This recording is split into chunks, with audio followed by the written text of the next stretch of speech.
한국 요괴 시리즈 지, 귀, 불의 아이.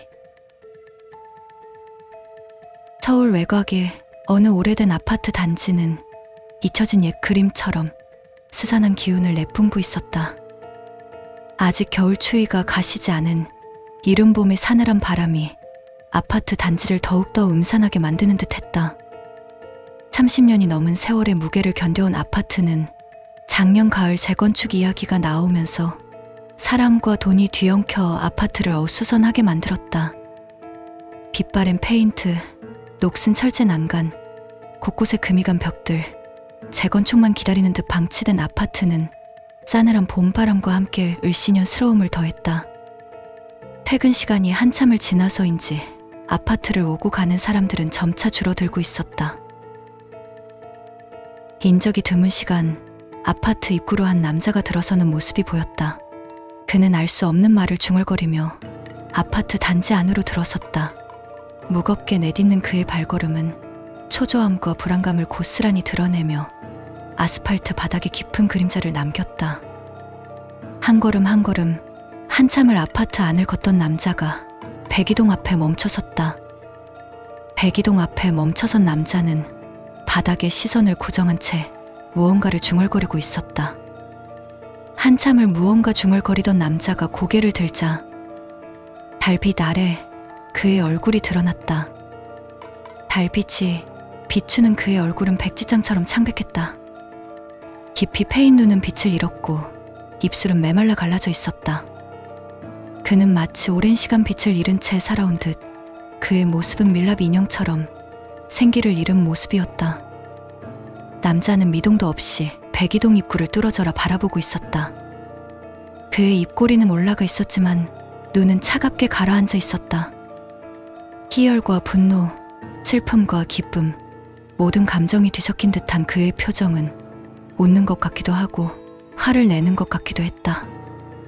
그 기묘한 표정은 보는 이의 마음을 불안하게 만들었다.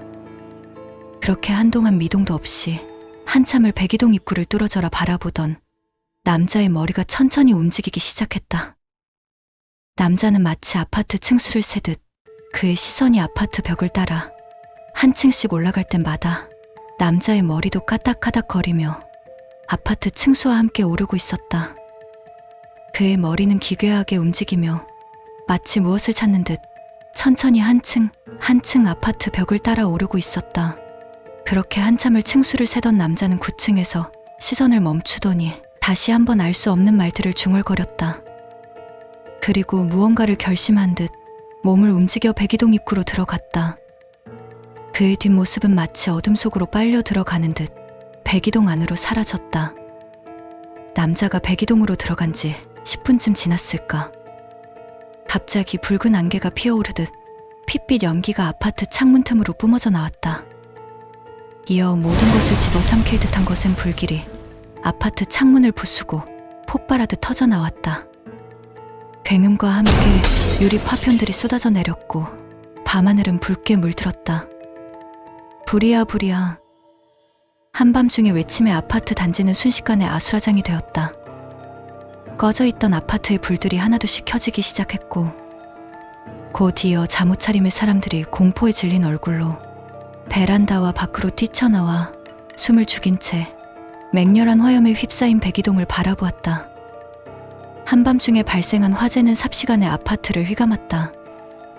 시커먼 연기가 하늘을 뒤덮고 불길은 탐욕스럽게 건물을 집어삼켰다. 뜨거운 열기가 주변을 덮치고 매캐한 연기가 숨을 턱 막히게 했다. 곧이어 사이렌 소리가 울려 퍼지고 여러 대의 소방차와 구급차가 아파트 단지로 진입했다. 붉은 불빛과 긴박한 외침, 그리고 사람들의 울음소리가 뒤섞여 한밤중 아파트는 아비규환을 이루었다. 발화 지점은 백이동 901호로 추정됩니다. 이후일에 보고를 받고 있던 곽동민 센터장은 미간을 찌푸리며 말했다. 그러니까 불은 났는데 불이 어디서 왜 났는지 모르겠다고. 그게 무슨 말이야 대체. 센터장의 짜증 섞인 목소리에 이후일은 잔뜩 움츠려들며 말을 이어나갔다. 현장 감식 결과 전기압선이나 가스 폭발 등 흔한 화재 원인은 전혀 발견되지 않았습니다. 폭발 규모는 상당했지만 그 흔적은 찾아볼 수 없었습니다. 곽 센터장은 아까부터 반복되는 상황의 답답함을 숨기지 못하고 거친 한숨을 내쉬었다. 그러니까 조사 결과가 아파트 거실에서 가스 폭발 이상의 폭발이 났는데 그 흔적은 찾아볼 수 없다. 거실에서 아무런 이유 없는 불이, 그것도 가스 폭발 이상의 큰 폭발과 함께 불이 났지만 그 불이 왜 났는지는 모르겠다는 거지. 책상을 내려치며 말하는 센터장의 모습에 이유일은 정확하다는 듯 묵묵히 고개를 끄덕였다. 그 모습에 센터장은 끓어오르는 짜증을 애써 억누르며 다시 한번 물었다. 아파트 거실에서 폭탄 테러라도 당한 것 마냥 폭발이 일어났는데 흔적이 없다고? 불이 났는데 왜 났는지 모르겠다니 이게 말이 되냐고? 이유일 자신도 지금 이 상황이 말이 안 된다는 것을 알지만 딱히 대답할 말이 없었다. 그는 몇 번이고 현장을 조사했고 모든 가능성을 열어두고 검토했지만 딱히 폭발에 대한 답을 찾지 못했다. 자신의 무능인지 아님 누군가 그 폭발의 흔적을 깨끗이 지워버린 것인지 차라리 초자연적인 힘이 개입한 것이라면 지금 상황이 이해가 될 듯했다. 이유일은 센터장 앞에 놓인 보고서를 바라보았다. 보고서에는 그날의 현장 모습이 생생하게 담겨 있었다.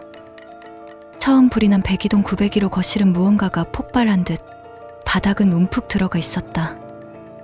그러나 그 정도 바닥이 들어갈 폭발이라면 주변은 폭발의 여파로 아수라장이 되어 있어야 했지만 내부의 물건은 불에 탄 형태로 고스란히 제자리를 지키고 있었던 것이다. 거실 바닥이 그렇게 깊게 꺼질 정도면 단순한 화재로는 설명이 되지 않았다. 분명 엄청난 폭발이 있었을 텐데 그 폭발의 원인이 될 어떠한 흔적도 남아있지 않다는 것이다. 만약 누군가 고의로 가스 폭발을 일으켰다면 그 흔적은 명백해야 했다. 찢겨진 가스통, 사방으로 흩어진 파편들, 그리고 폭발의 충격으로 엉망이 된 주변 환경. 하지만 이번 화재 현장은 너무나도 깨끗했다. 거실 중앙에 움푹 들어간 흔적 외에는 어떤 단서도 찾을 수 없었다. 마치 그 폭발 그 자체만 존재하고 그 원인은 감쪽같이 사라진 것처럼 그나마 유일한 사실은 텅 빈 901호 거실에서 무언가의 폭발로 인한 화재가 시작되었다는 사실뿐이었다. 소방서와 국과수 두 전문기관의 조사 결과는 모두 동일했다. 발화 지점은 901호 거실.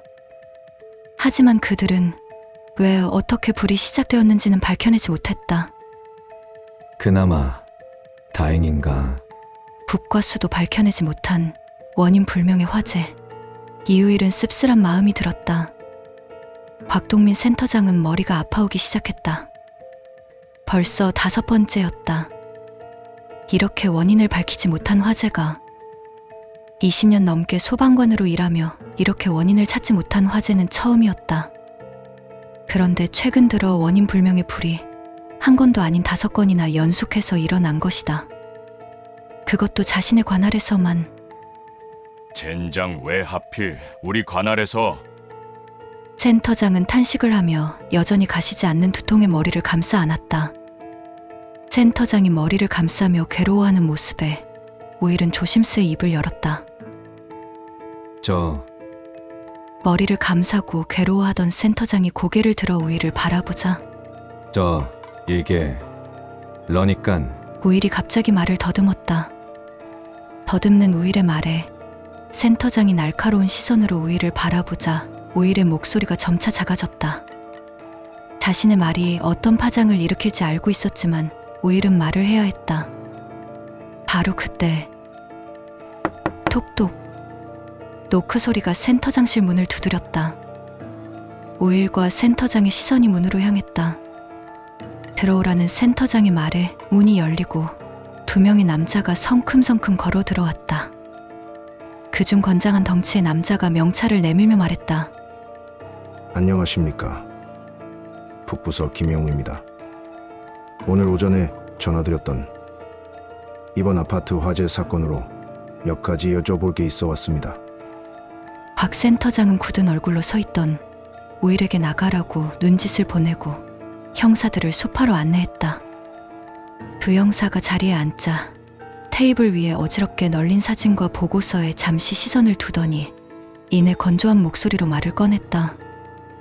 센터장님, 화재 원인에 대해 뭐 좀 나온 게 있습니까? 건장한 체격의 김 형사의 질문에 센터장은 깊은 한숨과 함께 떨리는 손으로 관자놀이를 눌렀다. 이 두통이 당분간은 계속될 것 같다는 생각이 든 센터장은 형사를 바라보며 말했다. 계속 조사 중에 있습니다. 현재 발화 지점만 확인되고 원인 등은 계속 분석 중에 있습니다. 그의 목소리에는 짙은 피로감이 묻어났다. 형사는 이미 예상했다는 듯 짧게 고개를 끄덕였다. 그리고는 품에서 사진 몇 장을 꺼내 탁자 위에 내려놓았다. 저희가 근래 들어 발생한 화재 사건에 대해 조사하던 중 이번 화재 현장의 CCTV 영상에서 좀 이상한 점을 발견해서요. 형사의 말에 센터장은 자세를 앞으로 당겨 형사들이 내려다 놓은 사진을 바라보았다. 형사들이 내려놓은 사진에는 깡 마른 남자의 모습이 담겨 있었다. 퀭한 눈과 창백한 얼굴, 어딘가 불안해 보이는 남자의 모습이었다. 이 사람은 누굽니까? 센터장은 사진에서 눈을 떼지 못한 채 물었다. 형사는 사진 한 장을 들어 보이며 말했다. 그날 화재가 발생하기 10분 전쯤 이 남자가 백이동에 들어가는 모습이 CCTV에 찍혔습니다. 그런데 화재 발생 후 백이동 주민이 모두 대피했는데도 이 남자가 건물 밖으로 나오는 모습이 전혀 잡히지 않았습니다. 혹시 구조 과정에서 이 남자를 본 적이 있으신가 해서요. 센터장의 눈에 의문이 스치는 것을 눈치챈 형사는 말했다. 물론 병원도 모두 확인해봤는데 사진 속 남자와 겹치는 환자는 없었습니다. 그래서 혹시 구조 중에 비슷한 사람이나 특이점이 있었나 해서요. 형사의 질문에 센터장은 잠시 생각에 잠겼다. 아까 이유일의 보고가 머릿속을 스쳐 지나갔다. 텅 빈 901호 거실, 흔적 없는 폭발, 그리고 설명할 수 없는 화재 원인. 센터장은 뭔가 석연치 않은 부분이 있다는 것을 직감적으로 느꼈지만 그것이 무엇인지 정확히 짚어낼 수 없었다. 특별히 특이한 점은 보고되지 않았습니다만 센터장은 말끝을 흐리며 형사의 눈을 마주쳤다. 김 형사가 품속에서 휴대폰을 꺼내더니 영상을 하나 틀어 센터장 앞으로 내밀었다. 휴대폰 속 영상은 누군가 아파트 베란다에서 달을 찍는 듯 둥근 보름달이 밤하늘을 환하게 비추고 있었다. 잠시 후 화면이 흔들리더니 화면을 돌려 아파트를 찍기 시작했다. 낡은 아파트 건물이 어둠 속에 잠겨 있었다. 그 순간 섬뜩한 빛이 번뜩였다. 어두운 화면에서 무언가 틱틱 불꽃이 일어나는 듯 번쩍이는 모습이 보였다. 그런데 불빛이 번쩍이는 순간 그 불빛 속에서 흐릿한 사람의 형체가 나타났다 사라졌다. 불빛에 보이는 희미한 얼굴. 센터장은 그 모습을 어디서 본 듯한 기분이 들었다. 바로 그때 번쩍거리던 화면이 붉게 물들기 시작하더니 어렴풋 보이던 남자의 모습이 뚜렷이 보였다. 그리고 이내 화면 속 남자의 몸에 불이 붙더니 커다란 굉음과 함께 유리창이 산산조각나고 맹렬한 화염이 밤하늘을 집어삼켰다. 화면은 촬영자의 놀라는 소리와 화재 신고 소리를 끝으로 영상은 멈췄다. 한국 요괴 시리즈 귀 여기까지 봐주신 분들 고마워요. 구독과 좋아요, 알람 설정 부탁드려요. 그럼 전 다음 편으로 돌아오도록 하겠습니다. 그럼 안녕.